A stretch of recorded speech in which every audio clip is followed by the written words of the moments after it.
ကာကွယ်ဆေး၏ဘေးထွက်ဆိုးကျိုးများရေရှည်သက်ရောက်မှုများနှင့်ပါဝင်ပစ္စည်းများကာကွယ်ဆေးတွေရဲ့ဘေးထွက်ဆိုးကျိုးတွေကဘာတွေလဲမြည်သည့်ဆေးဝါးများကဲ့သို့ပင်ကာကွယ်ဆေးများသည်ဘေးထွက်ဆိုးကျိုးများကိုဖြစ်စေနိုင်သည်ဘေးထွက်ဆိုးကျိုးများအများစုမှာအပြော့စားဖြစ်သည့်ကုသနိုင်သည်ရက်အနည်းငယ်ထက်ပိုကြာအောင်မခံပါကာကွယ်ဆေးထိုးပြီးနောက်အဖြစ်များဆုံးဘေးထွက်ဆိုးကျိုးများမှာနာကျင်ခြင်းရောင်ရမ်းခြင်းသို့မဟုတ်နီခြင်းများအဖျားအပြော့စားတက်ခြင်းမောပန်းခြင်းနဲ့ခေါင်းကိုက်ခြင်းတို့ဖြစ်ပါသည်တင်းကလေးငယ်သို့မဟုတ်ကလေးသည်စိတ်တို့ခြင်းသို့မဟုတ်ကနာမငြိမ်ဖြစ်ခြင်းပုံမှန်အတိုင်းအစာမစားနိုင်ခြင်းသို့မဟုတ်ပိုပြီးပင်ပန်းပုံပေါ်နိုင်သည်တင်ဆိုးရိတ်လျင်တင်းစရာဝန်ထမ်းဆက်သွယ်ပါဘေးထွက်ဆိုးကျိုးအများစုသည်ခန္ဓာကိုယ်၏ယောဂကာကွယ်မှုစနစ်စတင်တည်ဆောက်နေပြီးဖြစ်သောလက္ခဏာများဖြစ်ကြောင်းသတိရပါပြင်းထန်သောဘေးထွက်ဆိုးကျိုးများသည်အလွန်ရှားပါပါသည်သို့သောဆေးဘက်ဆိုင်ရာဝန်ထမ်းများသည်စားပါပြင်းထန်သောကာကွယ်ဆေးတုပ်ပြတ်မှုများကိုကာကွယ်ဖြည့်ဆည်းရန်ပြင်ဆင်နေကြသည်ကျန်းမာရေးပညာရှင်များနဲ့သိပ္ပံပညာရှင်များသည်ကာကွယ်ဆေးများသည်ယောဂများကိုကာကွယ်ကြောင်းသိချစေပါသည်ယောဂများကိုကာကွယ်ရန်ကာကွယ်ဆေးများကပေးသောအကျိုးသက်ရောက်မှုများသည်ဖြစ်နိုင်ခြင်းနှင့်ရှားပါသောဘေးထွက်ဆိုးကျိုးများထက်များစွာကြီးမားပါသည်ကာကွယ်ဆေးမထိုးရန်ဆုံးဖြတ်ခြင်းသည်လူတဦးအားပြင်းထန်သောဖျားနာမှုအန္တရာယ်ဖြစ်စေသည်ကာကွယ်ဆေးတွေရဲ့ရေရှည်ဘေးထွက်ဆိုးကျိုးတွေရှိပါသလား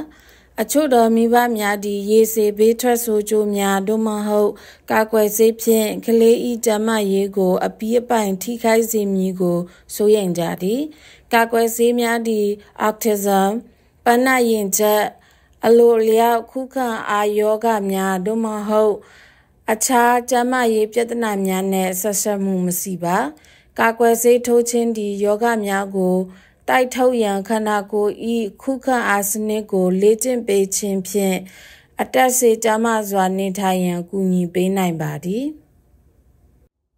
ကာကွယ်ဆေးတွေမှာပါဝင်သောပစ္စည်းတွေကဘာတွေလဲပြီးတော့ဘေးကင်းမှုရှိပါသလားကာကွယ်ဆေးများတွင်ပါဝင်သောပစ္စည်းများမှာအလွန်သေးငယ်ပါတယ်ပါဝင်သောပစ္စည်းတစ်ခုစီသည်ကာကွယ်ဆေးကိုဖန်တီးရန်လိုအပ်ပြီးကာကွယ်ဆေးသည်ဘေးကင်းပြီးယောဂကိုတိုက်ဖျက်ရာတွင်ထိရောက်မှုရှိမရှိတေချာအောင်လုပ်စေပါသည်ကာကွယ်ဆေးများတွင်တာစေခံပစ္စည်းများပါဝင်နိုင်သည်၎င်းသည်ကာကွယ်ဆေးကို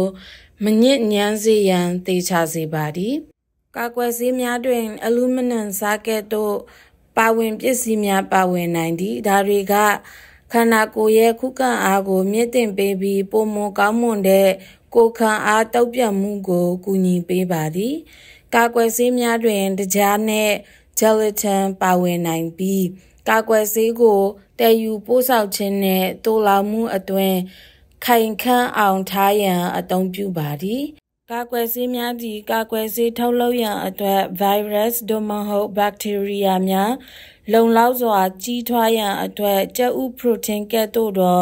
ဆဲလ်စားသုံးနိုင်သောပစ္စည်းဆိုင်ရာပစ္စည်းအနည်းငယ်ကိုအသုံးပြုပါသည်ကာကွယ်ဆေးပြုလုပ်သည့်အခါတွင်ဗိုင်းရပ်စ်သို့မဟုတ်အဆိပ်တောက်များကိုတိုက်ရန်အတွက်ဖာမယ်ဒဟိုက်ကဲ့သို့သောပါဝင်ပစ္စည်းများကိုအသုံးပြုပါသည်ကာကွယ်ဆေးပြုလုပ်သောအခါနီယွန်မိုင်ဆန်ကဲ့သို့သောပဏိဇီဝပိုးသတ်ဆေးပမာဏအနည်းငယ်ပါဝင်ပါသည်အဲ့ဒါကဘက်တီးရီးယားပိုးမဝင်အောင်ကာကွယ်ဆေးမညစ်ညမ်းအောင်ကာကွယ်ပေးပါသည်များစွာသောအခြေအနေများတွင်ကာကွယ်ဆေးတစ်ခုတွင်ပါဝင်သောပစ္စည်းများ၏ပမာဏသည်ကျွန်ုပ်တို့၏နေ့စဉ်ဘဝတွင်ထိတွေ့ရသည့်ပမာဏထက်နည်းပါသည်ကာကွယ်ဆေးထုတ်လုပ်ရာတွင်ပါဝင်ပစ္စည်းတစ်ခုစီသည်ကာကွယ်ဆေးပြုလုပ်ရာတွင်အရေးကြီးသောအခန်းကဏ္ဍမှပါဝင်ပါသည်သို့မဟုတ်၎င်းသည်ဘေးကင်းပြီးထိရောက်မှုရှိစေရန်တေချာစေသောကြောင့်၎င်းသည်သင်အားကာကွယ်ပေးမည်ဖြစ်သည်ကာကွယ်ဆေး၏ပါဝင်ပစ္စည်းနှင့်ပတ်သက်၍သင်တွင်မေးခွန်းများရှိပါကသင်ဆရာဝန်ထံဆက်သွယ်ပါ